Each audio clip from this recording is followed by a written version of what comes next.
Welcome students, hope you all are fine at your home.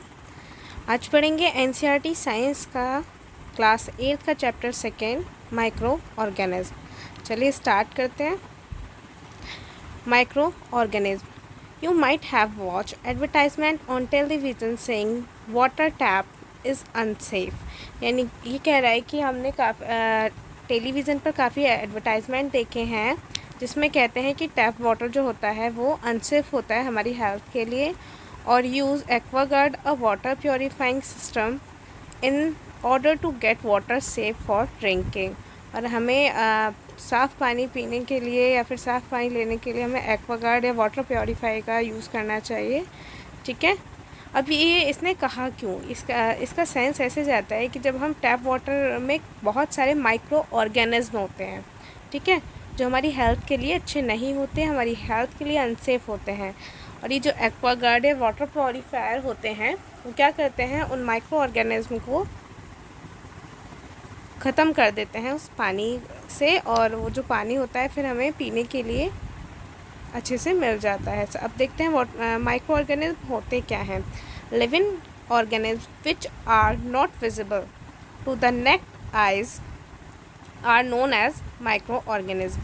यानी वो living organism जो हमें अपनी आँखों से दिखाई ना दे, मतलब अभी हमने इस तरह की जैसे हम चीज़ें देख पाते हैं इस तरह की आँखों से दिखाई ना दें, वो उन्हें हम माइक्रो ऑर्गेनिज्म कहते हैं। माइक्रो मतलब सूक्ष्म, ऑर्गेनिज्म मतलब जीवी, इसको हिंदी में सूक्ष्म जीवी कहा जाता है। ठीक है, आगे चलते हैं। माइक्रोस्कोप है ये।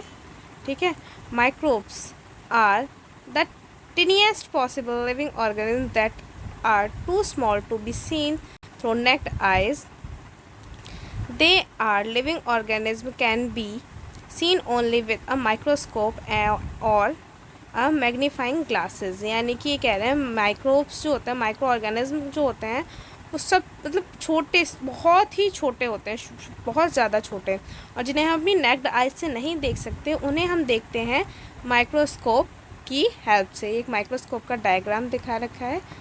ठीक है, उन्हें हम माइक्रोस्कोप की हेल्प से micro organism were observe from the first time by Anton van Leeuwenhoek in 1674 using a microscope of his own. यानी माइक्रो ऑर्गेनिज्म को जो ऑब्जर्व किया था वो सबसे पहले एंटन वॉन ल्यूवेनहॉक ने 1674 में किया था, और इन्होंने खुद अपने खुद के माइक्रोस्कोप से इसको ऑब्जर्व किया था। देयर आर, इनकी ये पिक्चर है। ठीक है, there are 5 major groups of micro organism that include bacteria, protozoa, fungi, algae and viruses. ये 5 तरह के माइक्रो ऑर्गेनिज्म होते हैं, 5 तरह के सूक्ष्म जीवी होते हैं। ठीक है, जिनके नाम है फर्स्ट बैक्टीरिया, दूसरी algae, third protozoa, fourth fungi and fifth viruses. ठीक है, the study of micro organism is called microbiology. यानी कि वो जो स्टडी करते हैं हम माइक्रो ऑर्गेनिज्म की, उसको एक अलग ही टर्म दी गई है जिसका नाम है माइक्रोबायोलॉजी। ठीक है, चलिए बैक्टीरिया के बारे में पढ़ते हैं क्योंकि ये फर्स्ट हमारा माइक्रो ऑर्गेनिज्म है। ठीक है, इसके बारे में पढ़ते हैं। A general study of bacteria. Bacteria are the most primitive and diverse unicellular organism found in living world. यानी बैक्टीरिया जो है वो सबसे पहले बनने वाले लिविंग ऑर्गेनिज्म है, और ये यूनिसेलुलर ऑर्गेनिज्म है, मतलब कि यूनिसेलुलर मतलब सिर्फ एक सेल से बने हुए। ठीक है, they are prokaryote in nature as their genetic material DNA is not enclose within a nuclear membrane. यानी कि ये कह रहे हैं कि देखो सेल जो होती है, हमारी जो कोशिका होती है वो 2 तरह की होती है। उसके 2 टाइप्स होते हैं, यूकैरियोट और प्रोकैरियोट। इन दोनों में डिफरेंस ये होता है कि यूकैरियोट जो होते हैं उसमें जो न्यूक्लियर होता है वो वेल डेवलप नहीं होता है। यानी कि उसकी जो न्यूक्लियर जो होता है, जो जेनेटिक मटेरियल होता है न्यूक्लियर के अंदर, वो उसके ऊपर न्यूक्लियर मेम्ब्रेन नहीं होती। ठीक है, और यूकैरियोट्स जो होते हैं उसका जो न्यूक्लियर होता है वो वेल डेवलप होता है। इन दोनों में यही डिफरेंस होता है, ठीक है। इसमें कह रहा है कि डीएनए जो होता है वो न्यूक्लियर मेम्ब्रेन में ढका हुआ नहीं होता, ठीक है। Because of these unique biochemical pathway and properties, they are of high economic importance to the human beings. Let us take a look at a general account of various features of bacteria। यानी कि इसी properties, इस biochemical properties की वजह से क्या होता है कि इसका जो इकोनॉमिक इम्पोर्टेंस है हमारी लाइफ में वो बहुत ज़्यादा है, ठीक है। वो बताएंगे हम आगे। चलिए आगे कुछ इसके और फीचर्स के बारे में पढ़ते हैं। स्ट्रक्चर देखते हैं बैक्टीरिया का। Bacteria structure.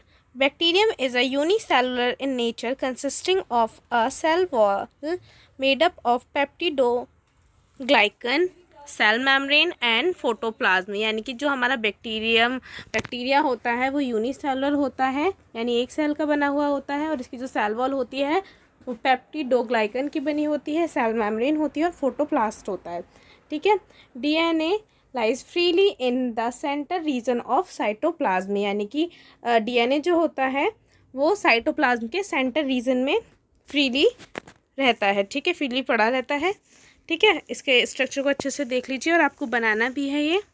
उसके बाद आगे चलते हैं शेप्स ऑफ बैक्टीरिया। यानी कि बैक्टीरिया की शेप्स कैसी कैसी होती हैं, ठीक है। Bacteria are of different shapes. They can be classified in 3 groups based on their shapes। यानी कि हमारा जो बैक्टीरिया होता है वो डिफरेंट शेप्स का होता है और उसको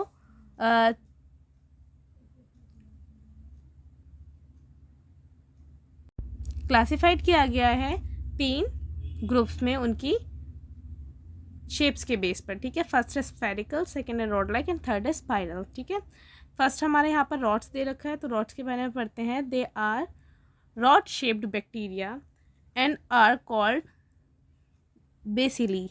यानी कि ये वाले जो बैक्टीरिया होते हैं वो रॉड शेप के होते हैं, ठीक है, देख भी पा रहे हैं हम इमेज में, और इनको बेसिली बोलते हैं, ठीक है। और इसका एग्जाम्पल है इकोली बैक्टीरिया और सल्मोनेला, ठीक है। दूसरे स्फेयर्स के देखते हैं। They are round in shape and are called cocci, ठीक है, ये वाले, ठीक है। फर्स्ट पे जो हमारे स्फेरिकल वाले दे रखे हैं, और लास्ट है हमारे स्पाइरल्स, ठीक है। दे आर स्पाइरल शेप्ड, यहाँ पर देखिए, हाँ जी, एंड आर कॉल्ड स्पाइरली, ठीक है। The comma shaped bacteria विब्रो cholera is also an examples of spiral bacteria। a journal study of fungi। यानी कि फंजाई के बारे में पढ़ते हैं, बैक्टीरिया के बारे में हमने जर्नल स्टडी कर चुके हैं। Fungi is a group of eukaryotic. यहाँ पर अब ये वाली जो फंजाई है ये यूकैरियोट है, ठीक है। यूकैरियोट यानी जिसका जो न्यूक्लियस होता है वो वेल डेवलप होता है, ठीक है। Unicellular as well as multi cellular. मतलब ये जो फंजाई होती है वो यूनिसेलुलर भी हो सकती है, यानी कि एक कोशिका की भी हो सकती है, और मल्टी सेलुलर यानी बहुत सारी कोशिकाओं से भी मिलकर बनी हो सकती है, ठीक है। नॉन फोटोसिंथेटिक ऑर्गेनिज्म, यानी कि ये फोटोसिंथेसिस का प्रोसेस नहीं करते हैं। That includes mushroom, moulds and yeast. यानी कि ये जो होती है फंजाई के जो एग्जाम्पल हैं वो मशरूम है, मोल्ड्स हैं और यीस्ट है, ठीक है। उसके बाद न्यूट्रिशन पढ़ते हैं कैसा होता है इसमें।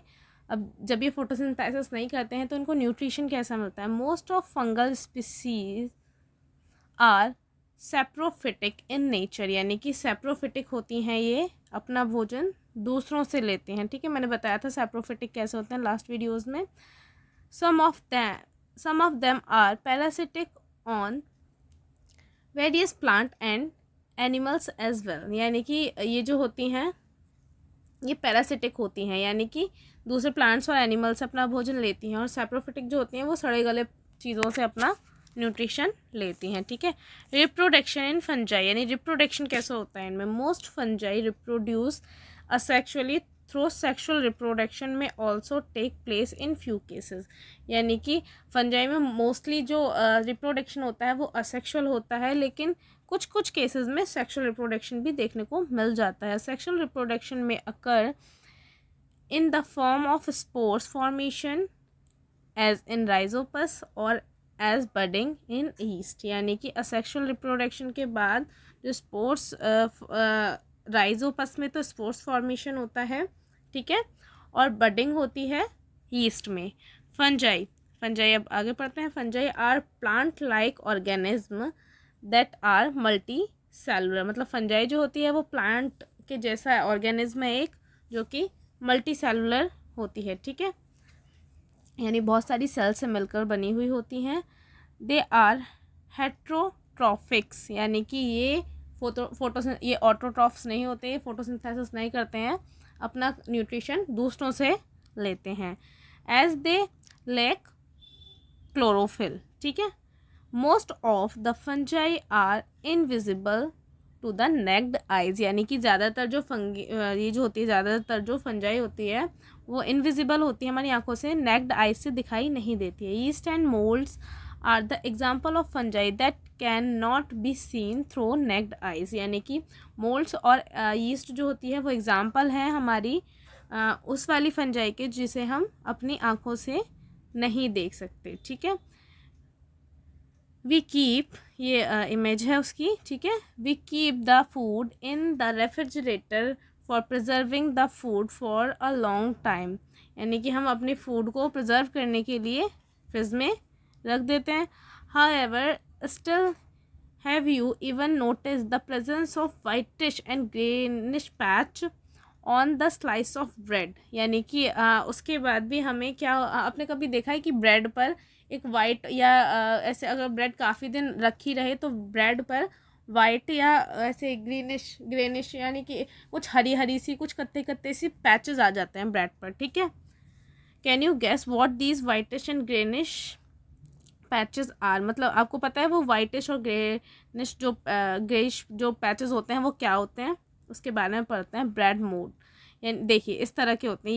ये जो थर्ड वाला इमेज है जिसमें आप इस तरह की आपने नॉर्मली देखा होगा, आपके यहाँ पर ब्रेड काफ़ी दिन तक फ्रिज में रखी रहे उसके बाद ऐसे पैचेस आ जाते हैं, ठीक है.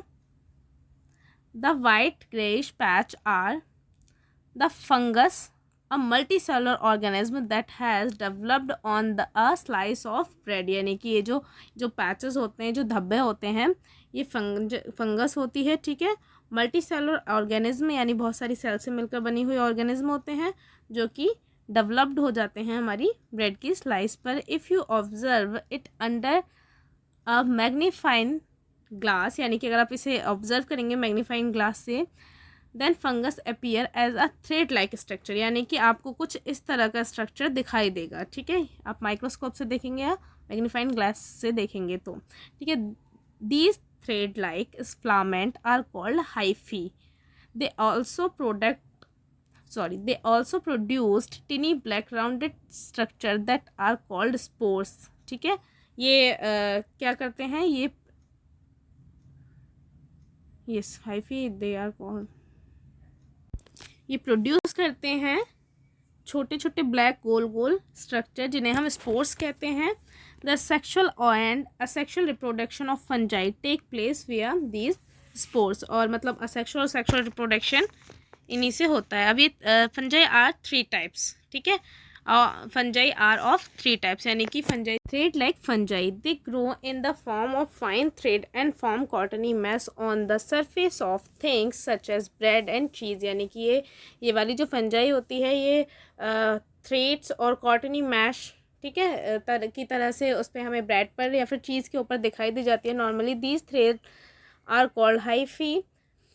Some of the hyphae are root-like and grow downwards while some may grow upwards from the surface, यानी कि ये जो कुछ हाइफी होती हैं वो तो कुछ तो रूट लाइक होती हैं जो नीचे की तरफ जाती हैं, कुछ ऊपर की तरफ, ठीक है, ऊपर की तरफ जाती हैं, ठीक है. The black dots seen on the contaminated bread are actually their spore sac presents at the tip of the hyphae, यानी कि ब्लैक डॉट्स जो हमें दिखाई देते हैं, ठीक है, वो एक्चुअली स्पोर्स होते हैं, ठीक है, जो कि उसके सबसे ऊपर टिप पर, हाइफी की टिप पर होते हैं। उसके बाद कप फंगी, मशरूम आते हैं इसमें। The typical example of cup fungi is mushroom, ठीक है। Mushroom consist of following parts, यानी इसके पार्ट्स दिखा रखे हैं, स्टॉक एंड कैप, ठीक है। उसके बाद है sac fungi, sac fungi. These fungi are of varying shapes and size, ranging from unicellular yeast to large morels, ठीक है। अभी क्या कह रहा है कि इसकी शेप और साइज डिफरेंट होती हैं और ये यूनिसेलुलर होते हैं, ठीक है। उसके बाद पढ़ते हैं प्रोटोजोआ के बारे में। ये थर्ड टाइप है हमारे माइक्रो ऑर्गेनिज्म का। Protozoa are microscopic organism that include amoeba, paramecium, euglena, plasmodium etcetera. These मतलब ये जो प्रोटोजोआ होते हैं ये हमारे माइक्रोस्कोपिक ऑर्गेनिज्म होते हैं, यानी कि माइक्रोस्कोप की हेल्प से दिखाई देते हैं, ठीक है। उसमें एग्जांपल होते हैं हमारे अमीबा होता है, पैरामीशियम होता है, यूग्लिना होता है, प्लाज्मोडियम होता है, ठीक है। और भी बहुत से होते हैं। दे कैन बी यूनिसेलुलर और मल्टी सेलुलर, मतलब ये यूनिसेलुलर भी हो सकते हैं और मल्टी सेलुलर भी हो सकते हैं, ठीक है।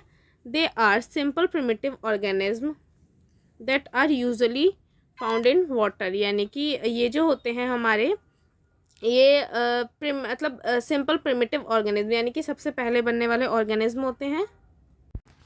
ये जो होते हैं सिंपल प्रिमिटिव ऑर्गेनिज्म है, यानी कि सबसे पहले बनने वाले ऑर्गेनिज्म है और ये वाटर में पाए जाते हैं। ये अमीबा का डायग्राम है, ठीक है। एल्गी के बारे में पढ़ते हैं। एल्गी क्या होती है?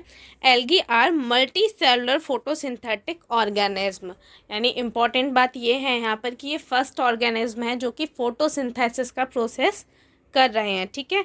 यानी एल्गी जो होती है वो मल्टी सेलुलर होती है, यानी बहुत सारी सेल्स से मिलकर बनी हुई होती है। दूसरी बात ये फोटोसिंथेटिक होती है, फोटोसिंथेसिस का प्रोसेस करती है।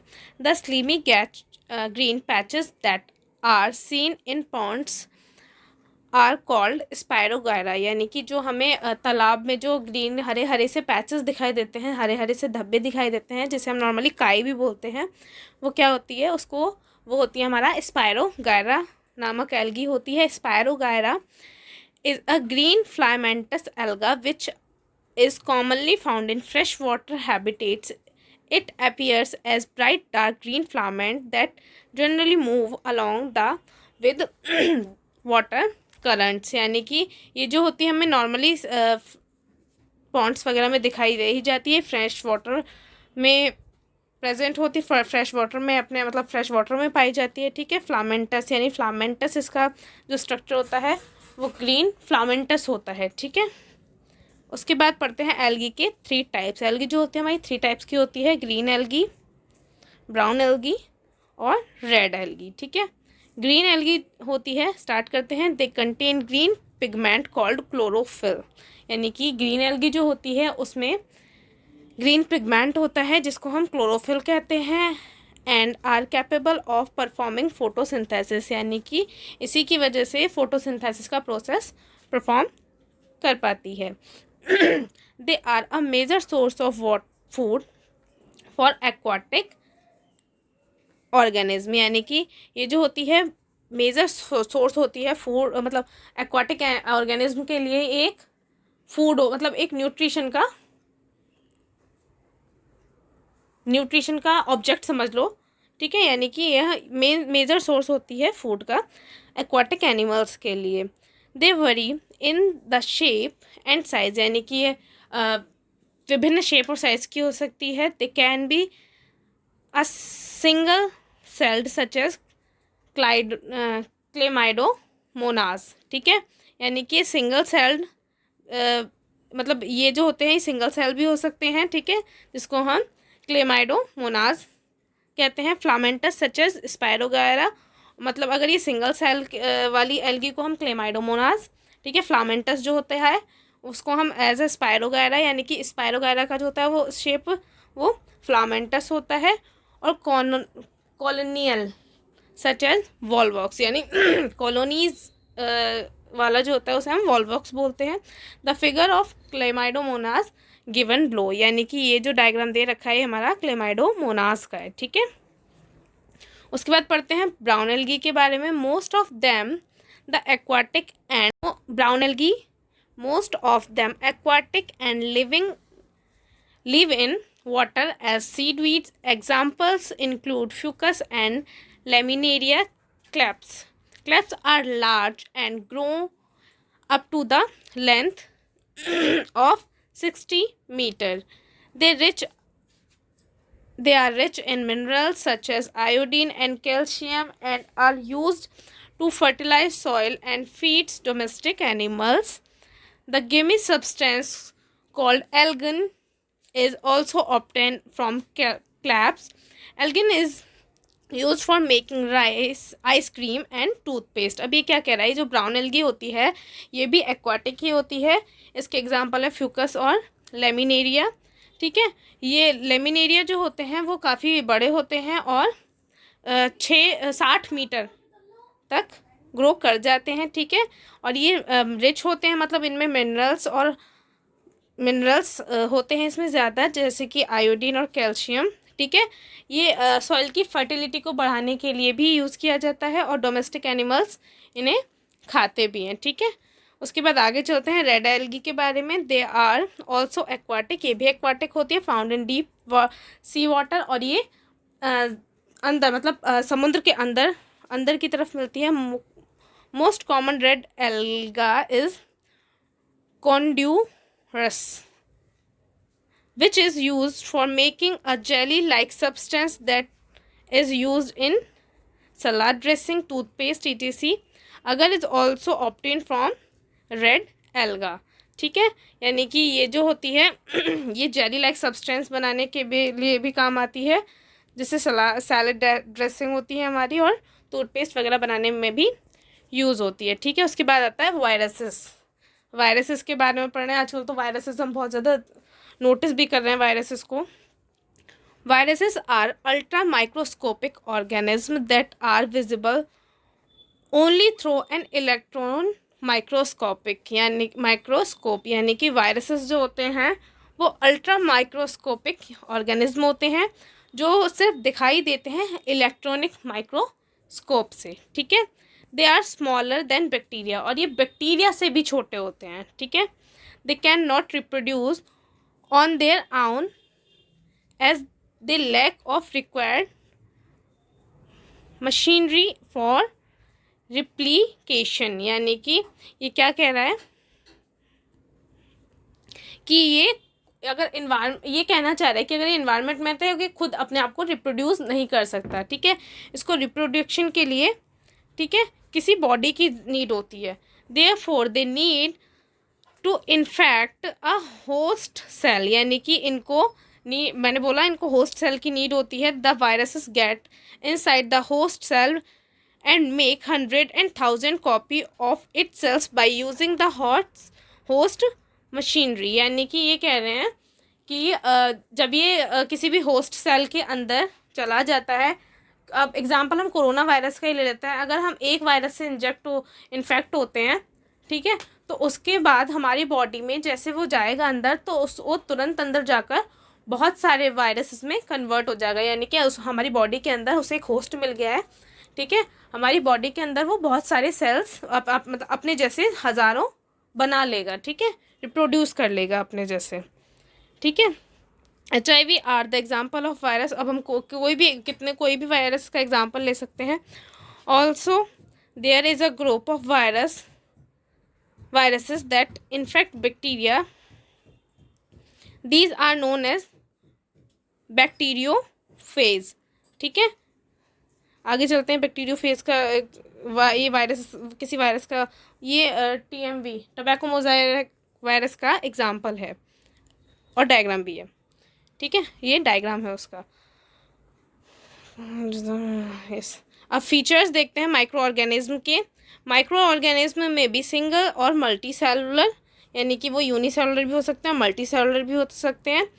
Bacteria and some algae, yeast, protozoa are single celled organism, whereas alga and fungi are multi cellular, यानी कि बैक्टीरिया जितने भी होते हैं और कुछ एल्गी यीस्ट, प्रोटोजोआ, ये जो होते हैं सिंगल सेल ऑर्गेनिज्म होते हैं, और वहीं जो एल्गी होती है, ज़्यादातर एल्गी और फंजाई मल्टीसेलुलर होती हैं। दे can B solitary and colonial.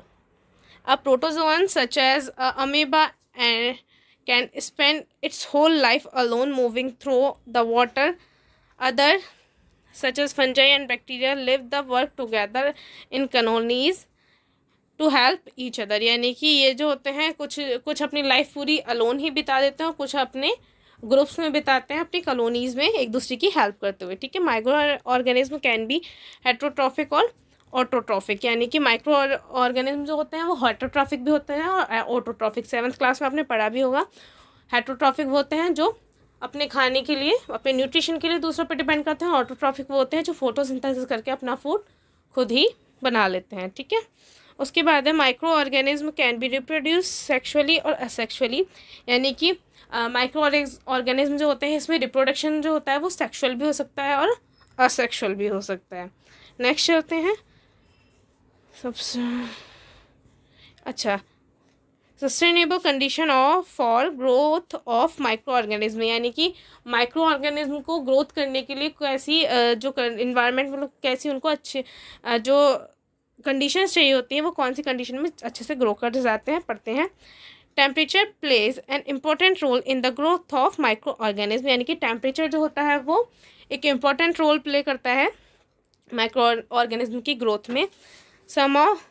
some grow in warm, some in cold, while some grow in moderate temperature, यानी कि कुछ जो होते हैं वो बहुत गर्म में अपने आप कुछ जो माइक्रो ऑर्गेनिज्म होते हैं वो काफ़ी गर्म इन्वायरमेंट में अपने आप को ग्रोथ कराते हैं, कुछ ठंडे में, कुछ बहुत ज़्यादा ठंडे में। ठीक है, neutral pH is the best suit for bacterial growth, यानी कि बैक्टीरिया की ग्रोथ के लिए न्यूट्रल पीएच बेस्ट होता है।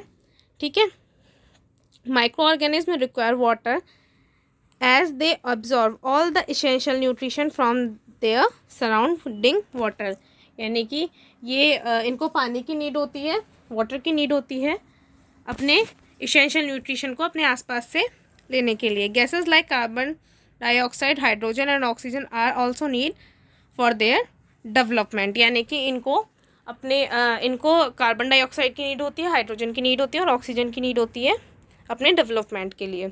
उसके बाद use of microbes in food industries, यानी कि मैंने आपको पहले बताया था बैक्टीरिया वाले उसमें कि इनका जो इकोनॉमिकली इनका काफ़ी हेल्प करते हैं ह्यूमन बींग्स को। ठीक है, तो यहीं पढ़ते हैं माइक्रोब्स इन फूड इंडस्ट्रीज़। ठीक है, use of bacteria in preparing curd and yoghurt. ठीक है, इसमें क्या होता है कि चीज़, पिकल और अदर फूड आइटम्स बनाए जाते हैं बैक्टीरिया की हेल्प से। ठीक है, use of yeast in preparing bread and cake, यानी कि जो ब्रेड और केक बनाया जाता है उसमें ईस्ट डाला जाता है जिससे कि वो फ्लफ़ी हो जाए। जो भी मैदा होती है, ब्रेड तो मैदा से ही बनती है। ठीक है, वो फ्लफ़ी करने के लिए। ठीक है, ये east is used in preparation of bread and cakes, it's help making them spongy, यानी हाँ स्पॉन्जी बनाने के लिए। Use of yeast in preparing alcohol and wine, यानी कि हमारा अल्कोहल और वाइन बनाने के लिए भी ईस्ट का यूज़ होता है। ठीक है, उसके बाद चलते हैं इसमें फ्रेगमेंटेशन का प्रोसेस दिया हुआ है, इसमें क्या है मैं बता देती हूँ इसको। Micro organism are used commercial to prepare alcohol, wine and vinegar. Yeast is the most common micro organism which is used to prepare alcohol and wine. This process of conversion of sugar into alcohol is known as fragmentation, यानी कि sugar का alcohol में जो conversation हो जाता है, ठीक है, कन्वर्जन हो जाता है, उसे हम फ्रेगमेंटेशन कहते हैं। Use of bacteria in other food industries, यानी विनेगर मतलब बैक्टीरिया का यूज़ देखिए अदर फूड इंडस्ट्रीज़ में प्रोडक्शन ऑफ विनेगर, यानी कि सिरका बनाने में होता है। ठीक है, उसके बाद प्रोडक्शन ऑफ चीज़ बनाने में, चीज़ वगैरह बनाने में। उसके बाद आते हैं use of mushroom and Penicillium in food industries, यानी कि मशरूम का यूज़ देखते हैं फूड इंडस्ट्रीज़ में। Some varieties of mushroom such as agaricus are edible and good source of protein and vitamins, but such wild mushrooms such as Amanita species are poisonous. यानी कुछ जो mushroom होते हैं वो गुड सो मतलब खाने के योग्य होते हैं और वो अच्छे सोर्स होते हैं प्रोटीन और विटामिन्स के, और कुछ जो जंगली मशरूम होते हैं, वाइल्ड मशरूम होते हैं, वो पॉइजनस भी होते हैं। ठीक है, यहाँ हो जाता है हमारा चैप्टर फिनिश। ओके बेटा, टेक केयर।